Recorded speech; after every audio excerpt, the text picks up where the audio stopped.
படமும் கதையும் உங்க குழந்தை உட்கார்ந்து பாக்குதுண்டா குடும்ப கதை தானே, நேர்மை நியாயமா பேசிடுவாங்க.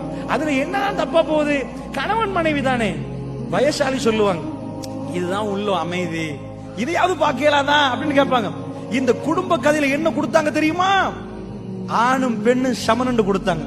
ஒரு யுவதி அதே இடத்துல வளர்ந்து வர்றான், அதையே பாக்குறான். அவன் லைஃப்ல அவன் எதை அப்ளை பண்ணுவான்?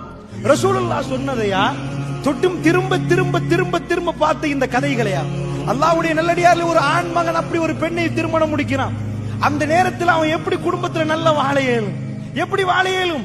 அவன் திரும்ப அதை பேச ஆரம்பிப்ப. நீங்க யாரு? நீங்க எப்படி முடிவெடுப்பீங்க?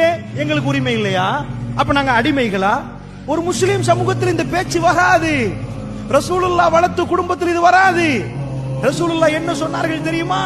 அல்லாஹ்வுடைய ஒரு தோழர் வந்து சொன்னார்கள், யா ரசூலல்லாஹ், சீசருடைய படைகள் அவர்களுக்கு இப்படி தாஷ்டாங்கம் பண்றாங்க, சஜிதாவுல விழுகிறாங்க. யா ரசூலல்லாஹ், இந்த உலகத்தில் ஆக நீ உங்களுக்கு சஜிதாவுல விழுவதாக இருந்தால் நீங்கள் தான் ஆக சிறந்தவர். யா ரசூலல்லாஹ், உங்க காலில் நாங்க விழணும் யா ரசூலல்லாஹ்னு சொல்ற நேரம் பெருமாள் என்ன சொன்னாங்க? இல்லன்னு சொன்ன ரசூலுல்லாஹ் என்ன சொன்னாங்க?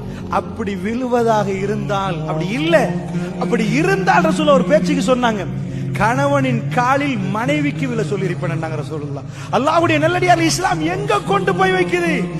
ஒரு தலைவர் என்றால் யார்? சைக்காலஜி சொல்லு. அதாவது சைக்காலஜில என்ன சொல்லும் தெரியும்? சைக்காலஜில ஆம்பளைக்கு சூப்பர் ஈகோன்னு ஒரு செக்ஷன் இருக்கு. Super ego.